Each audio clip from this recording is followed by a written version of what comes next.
Nanook of the North. A story of life and love in the actual Arctic, produced by Robert J. Flaherty. The mysterious barren lands, desolate, boulder-strewn, wind-swept, illimitable spaces which top the world.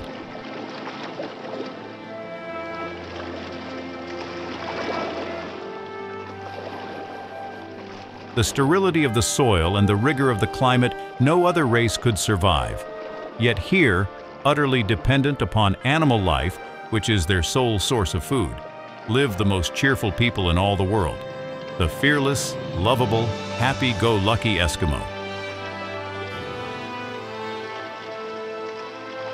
This picture concerns the life of one Nanook, the bear, his family, and little band of followers, Inuits of Hopewell Sound, northern Ungava, through whose kindliness, faithfulness, and patience this film was made.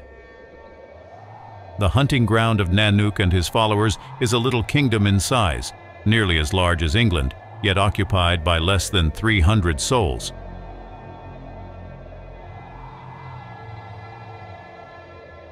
Chief of the Inuits, and is a great hunter famous through all Ungava, Nanook, the bear.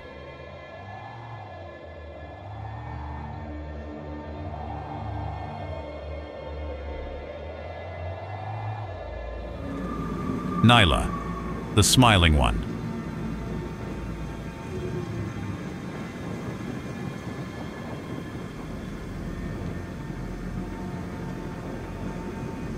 Nanook comes to prepare for the summer journey downriver to the trade post of the white man and to the salmon and walrus fishing grounds at sea.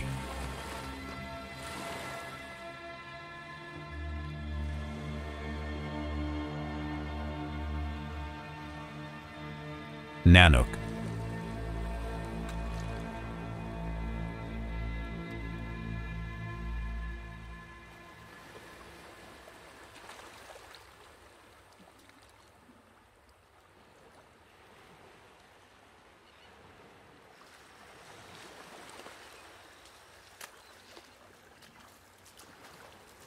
Ali.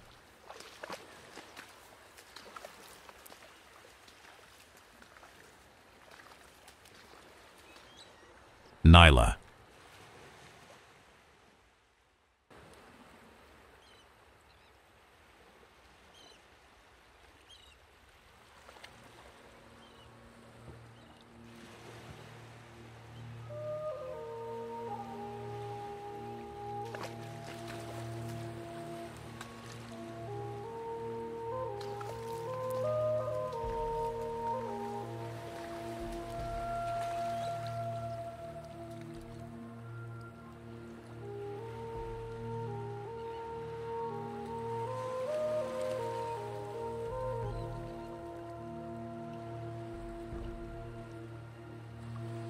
Kunayu.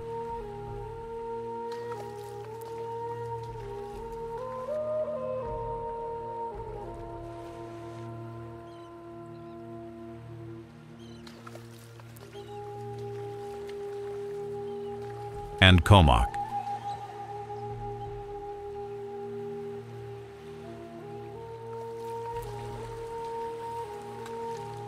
The desert interior, if deer hunting fails, is the country of death, for there is no food.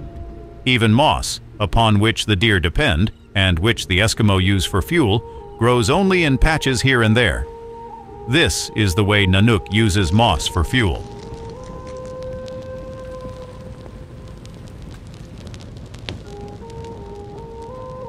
The kayak's fragile frame must be covered with seal skins before the journey begins.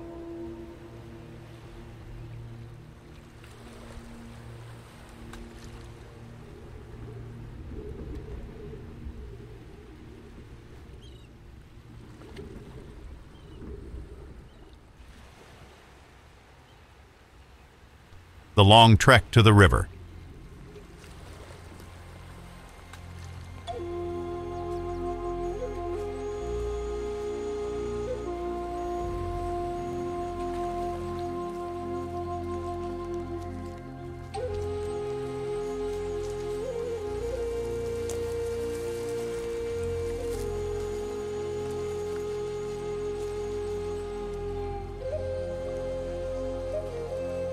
the omiak, of driftwood frame, covered with the hides of seal and walrus.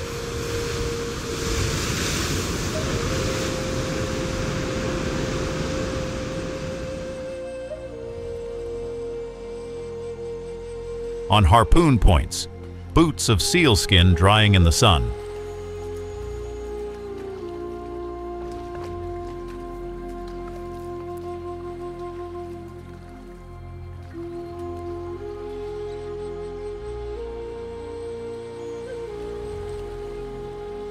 Landing at the white man's big igloo, the trading post.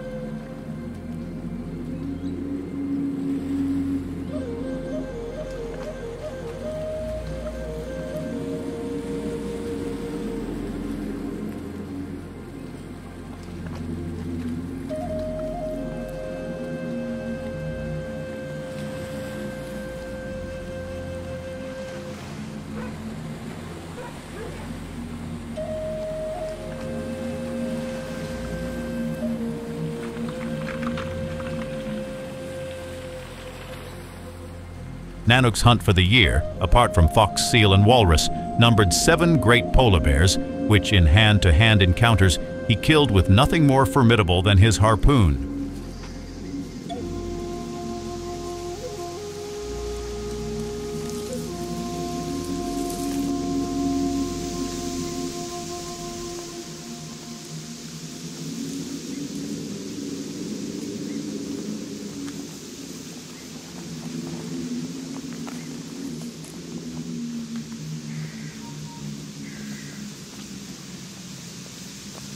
With pelts of the Arctic fox and polar bear, Nanook barters for knives and beads and bright-colored candy of the trader's precious store.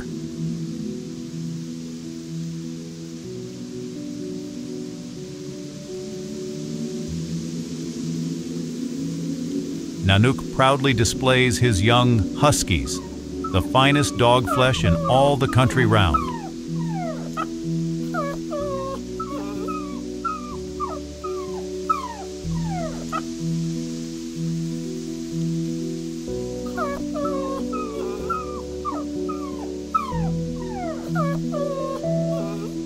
Nyla, not to be outdone, displays her young husky too.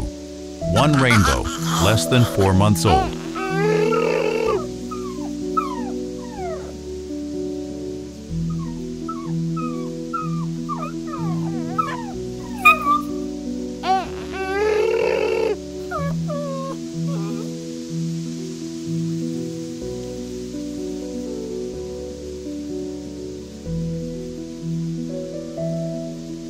In deference to Nanook, the great hunter, the trader entertains and attempts to explain the principle of the gramophone, how the white man cans his voice. Spin that tune from days of old, oh yeah.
Some of Nanook's children are banqueted by the trader, sea biscuit and lard.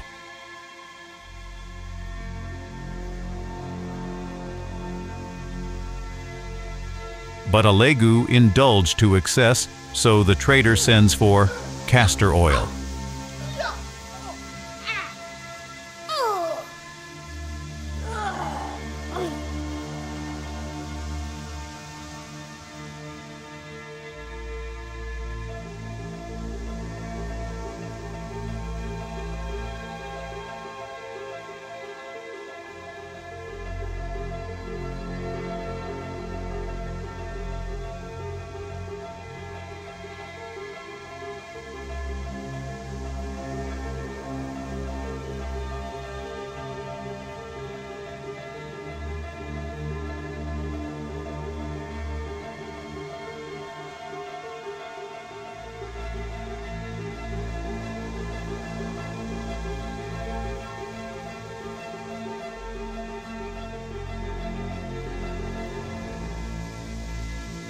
A wandering ice field drifts in from sea and locks up 100 miles of coast. Though Nanook's band, already on the thin edge of starvation, is unable to move, Nanook, great hunter that he is, saves the day.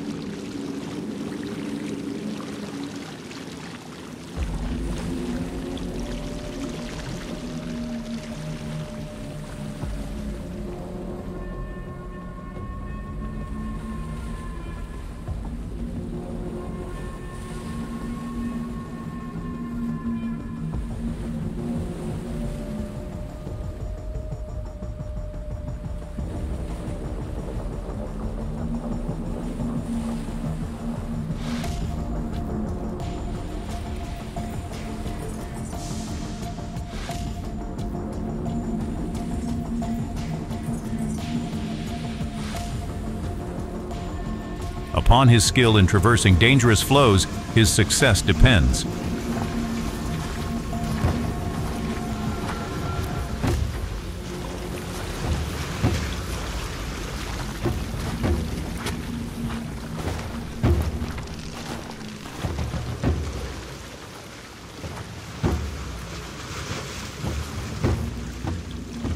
Spying out good fishing ground.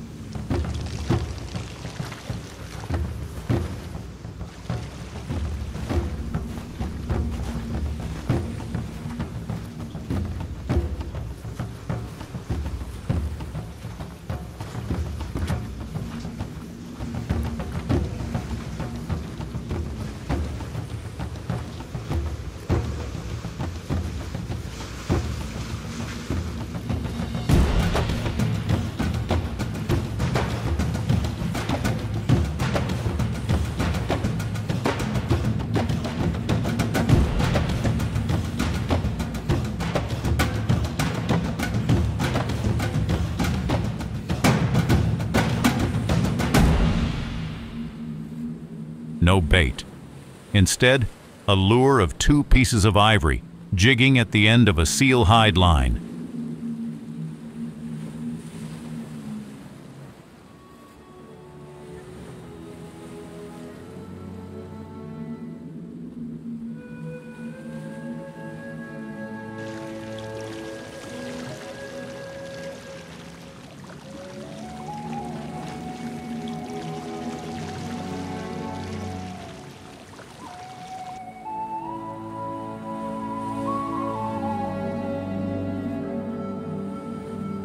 Nanook, overjoyed at the sight of food once more, kills the big ones with his teeth.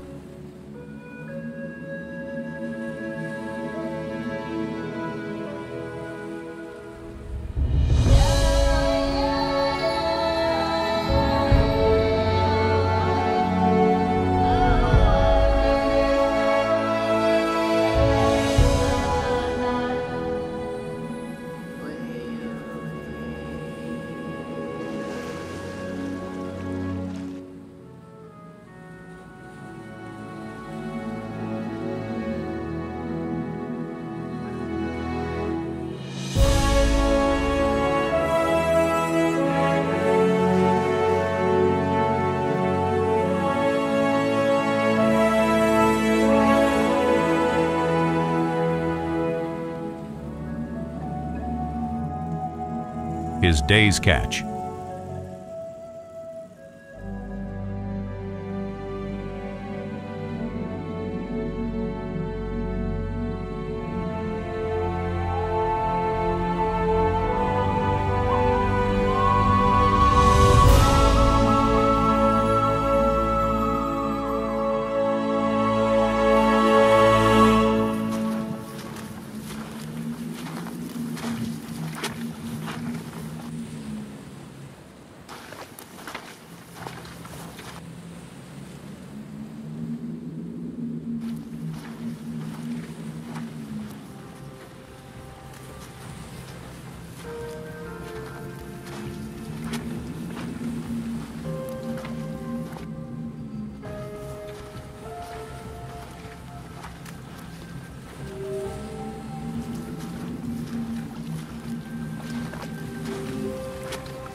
Nanook gives a brother fisherman a lift into shore.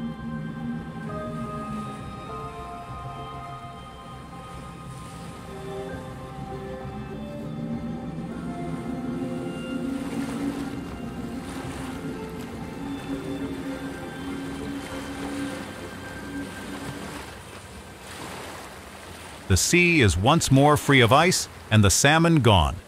For days there is no food. Then one of Nanook's lookouts comes in with news of walrus on a far-off island. Excitement reigns, for walrus in their eyes spells fortune.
With the discovery of a group asleep on shore, the suspense begins.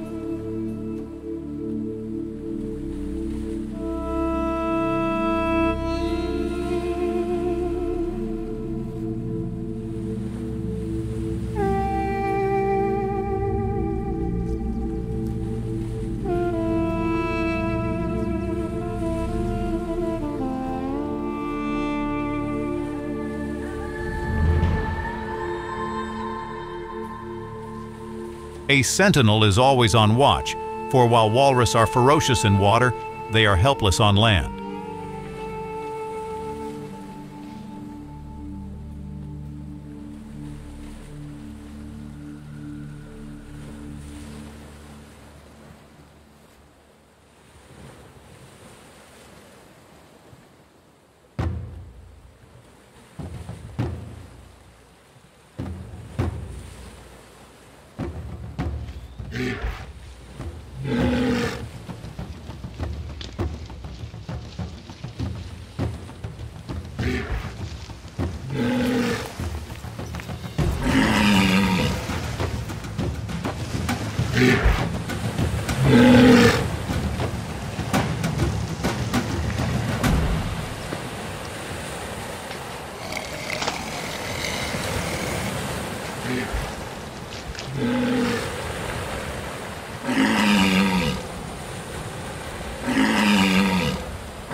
Weighing as much as 2 tons and armored with an almost impenetrable hide, the walrus, when charging, tusks looks agleam and sounding his battle cry, "Uk, uk," is well called the Tiger of the North.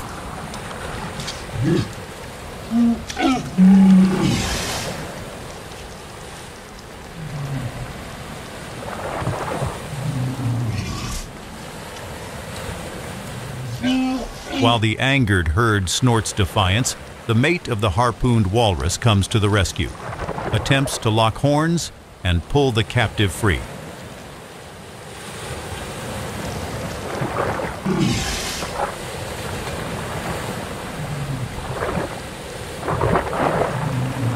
Rolling the dead quarry from the undertow.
They do not wait until the kill is transported back to camp, for they cannot restrain the pangs of hunger.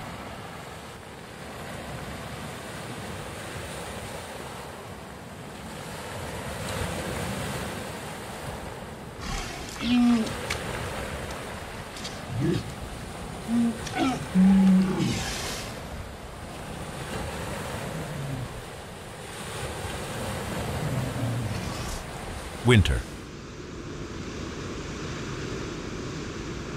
Long nights, the wail of the wind, short, bitter days, snow-smoking fields of sea and plain, the brass ball of sun a mockery in the sky, the mercury near bottom and staying there days and days and days.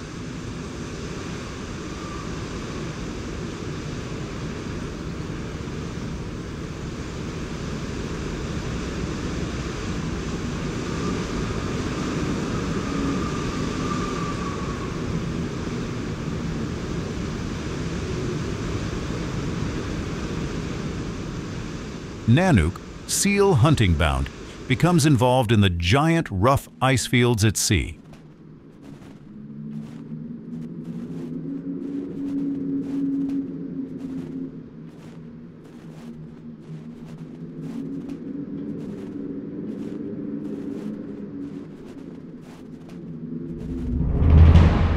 When driven before the fury of the winter gales, the wandering ice fields at sea collide with the fixed ice edges of the coast. The mass buckles under the tremendous drive and gigantic blocks are rafted high.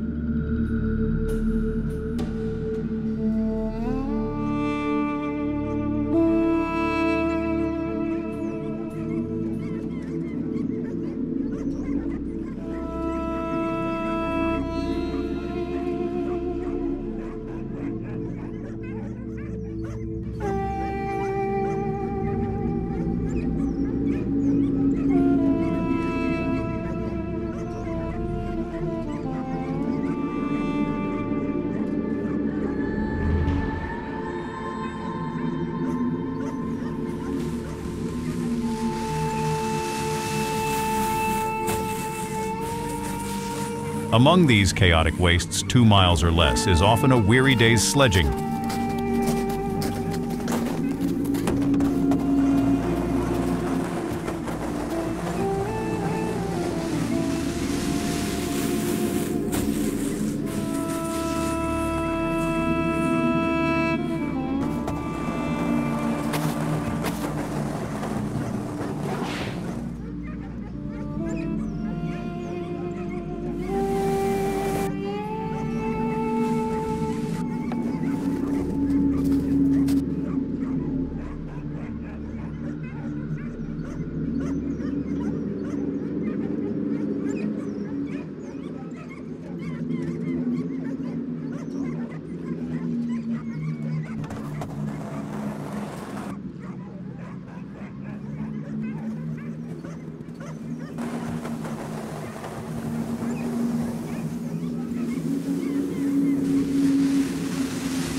Nanook, seeing a white fox approaching one of his traps, signals the family to detour.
The brief day nears its end, and Nanook comes on ahead to look for camping grounds.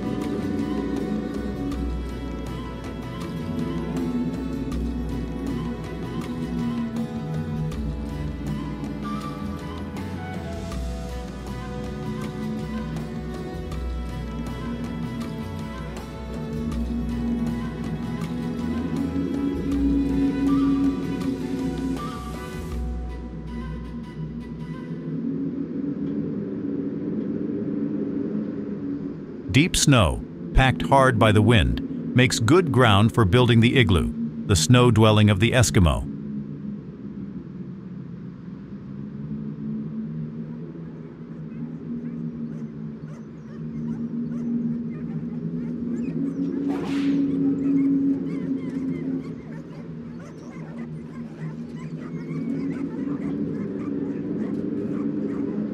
So, as to cut more easily, Nanook licks his walrus ivory knife, which instantly is glazed with ice.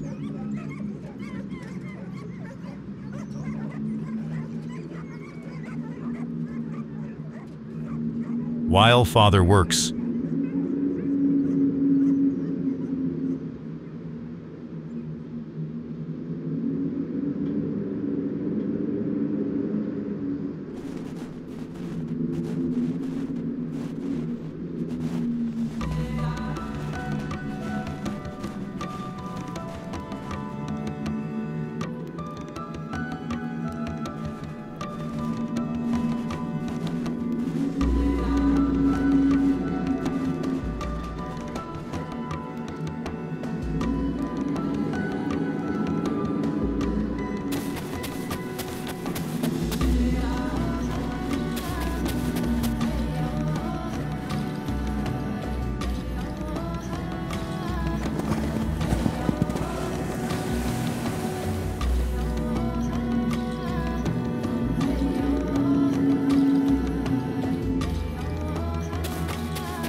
keep out the piercing cold, Nyla and Kunayu chinked with snow every seam and gap in the igloo walls.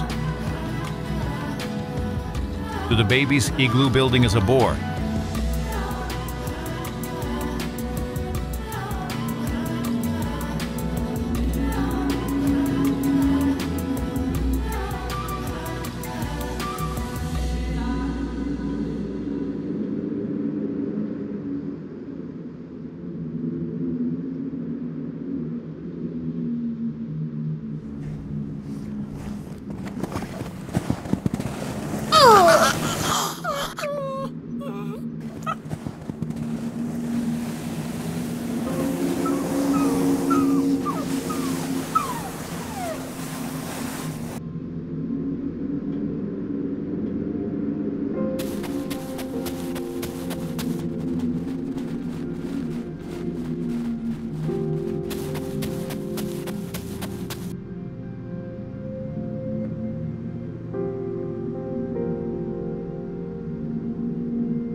Complete within the hour.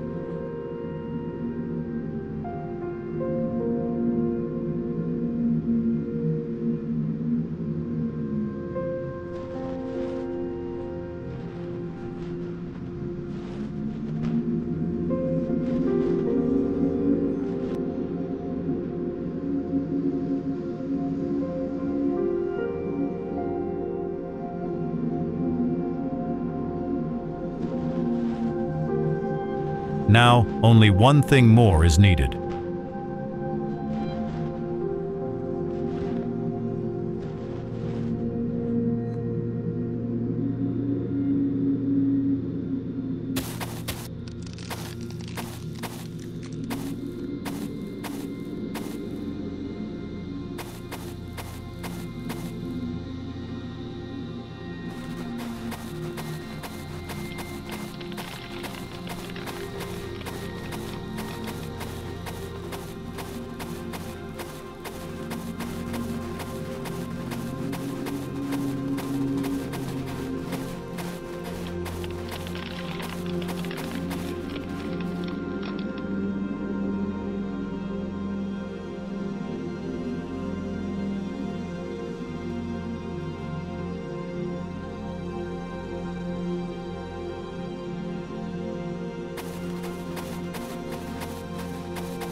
to reflect the light through the window.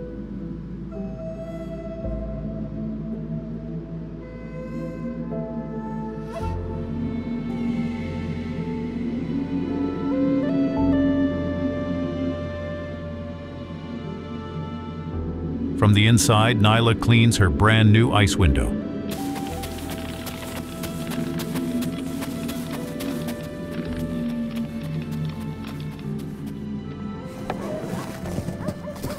This little seal, until Nanook makes another kill, is all the food they have.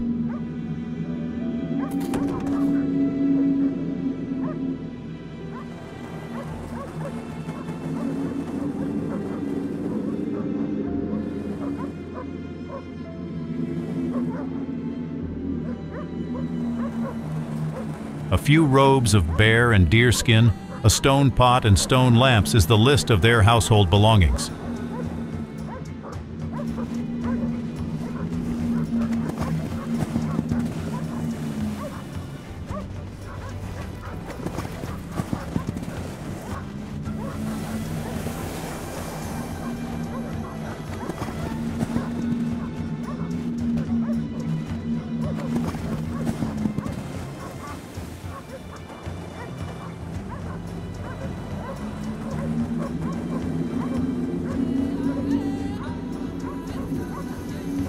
Time for work and time for play.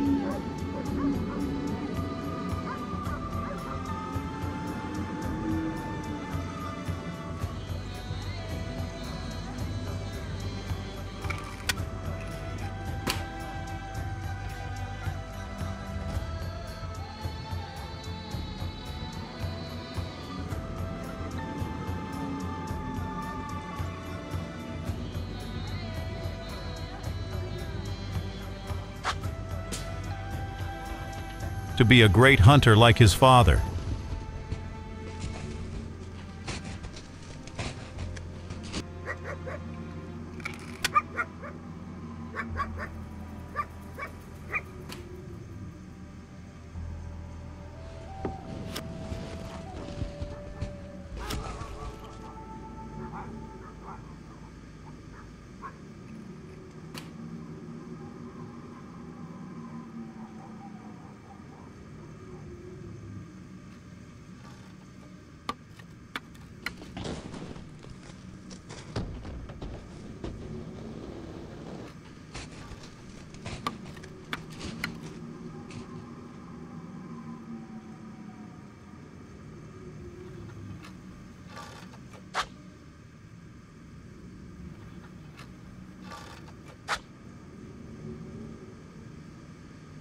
It is cold sport for a little boy's bare hands. Rubbing them on his cheeks, Nanook warms them.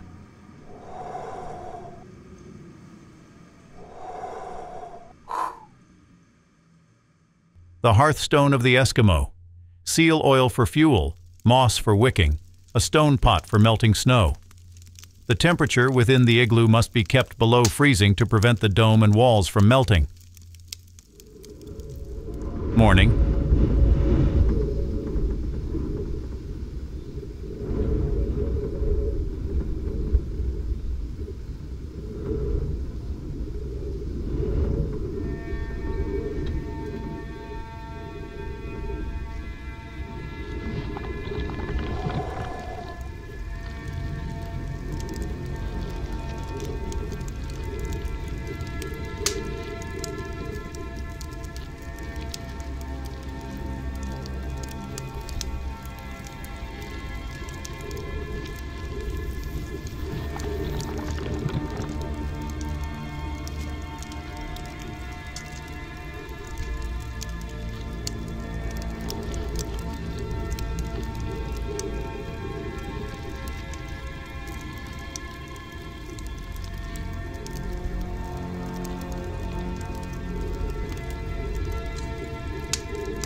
Nyla chews Nanook's boots to soften them, a most important operation, for sealskin boots become stiff and unwieldy overnight.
Rubbing noses, the Eskimos kiss.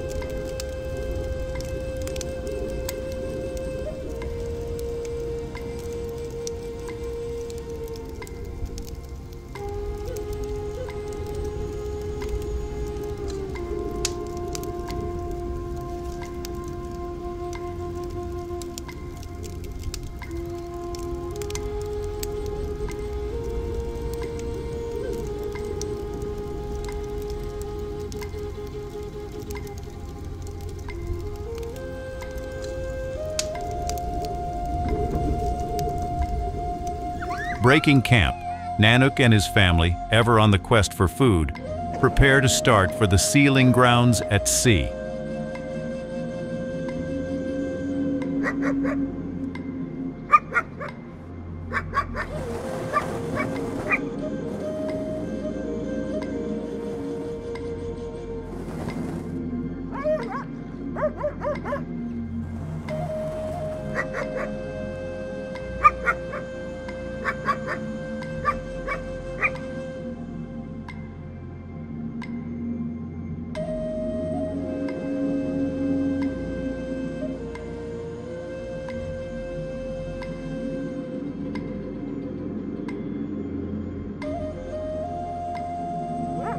If Nanook had not put his sled on top of the igloo for the night, the dogs would have eaten the seal hide thongs which bind its parts together.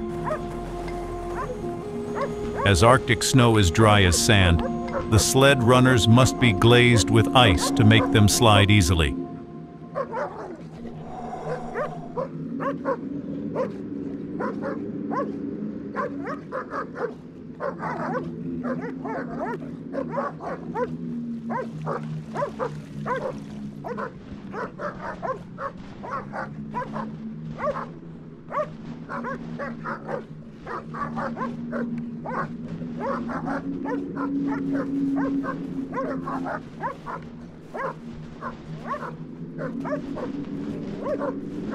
The tiny igloo Nanook made for the puppies has kept them warm all night and safe from the hungry jaws of their big brothers.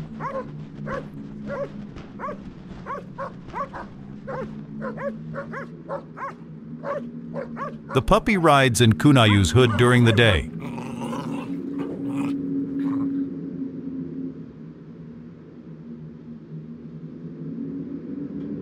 The kingship of Nanook's master dog is challenged.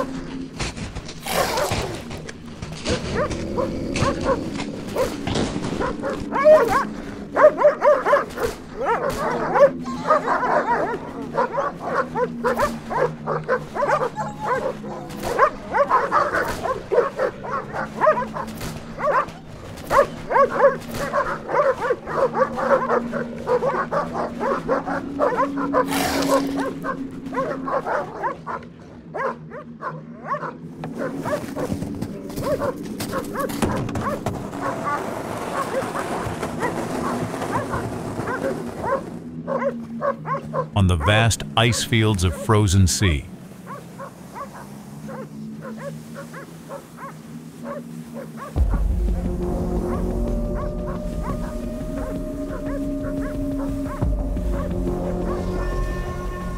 How Nanook hunts the ogjuk, the big seal. Being a mammal, the seal has to breathe frequently. So from the time the ice first forms in the bay, each animal keeps at least one funnel-like hole open to the surface so it can come up for air at 20-minute intervals.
From the smell of flesh and blood comes the bloodlust of the wolf, his forebear.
The most desired of all meat is that of seal. It affords the maximum of warmth and sustenance. The blubber-eating Eskimo is a misconception. Blubber they use as we use butter. With a relic of the feast, a seal flipper, Allakariallak and his companion enjoy a tug of war.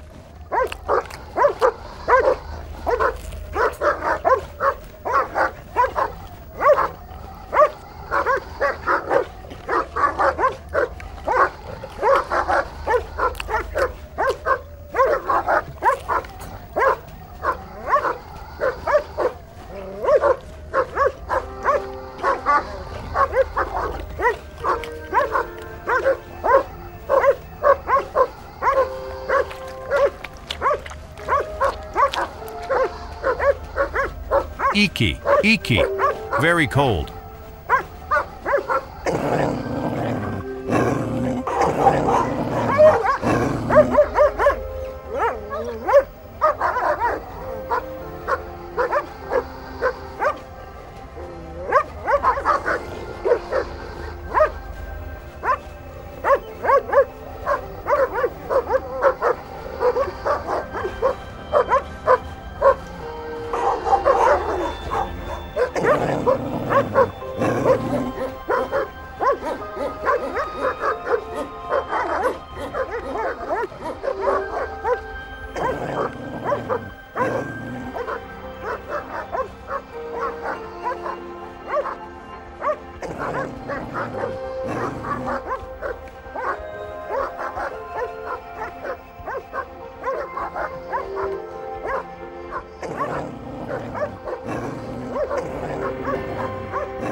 It is now getting dark, and the family is a long way from shelter, but the dogs cause a dangerous delay.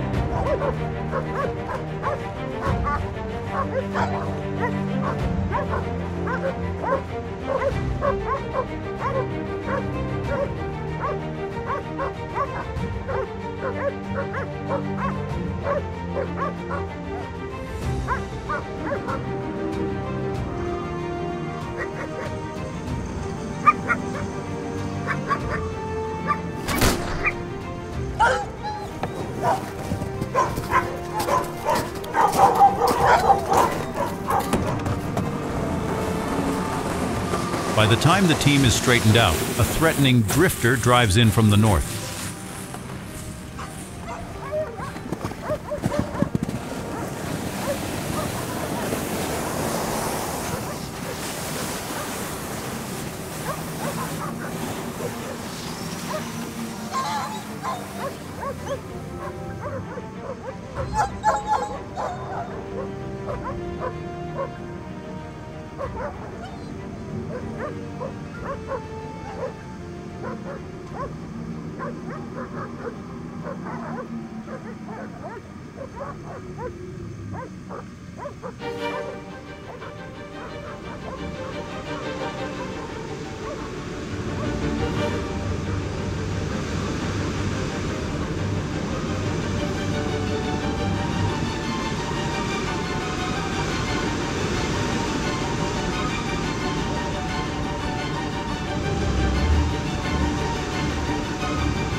Almost perishing from the icy blasts and unable to reach their own snow house, the little family is driven to take refuge in a deserted igloo.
shrill piping of the wind, the rasp and hiss of driving snow, the mournful wolf howls of Nanook's master dog typify the melancholy spirit of the North.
TIA Muck.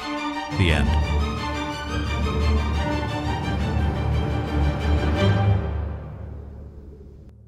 Preface by Robert Flaherty.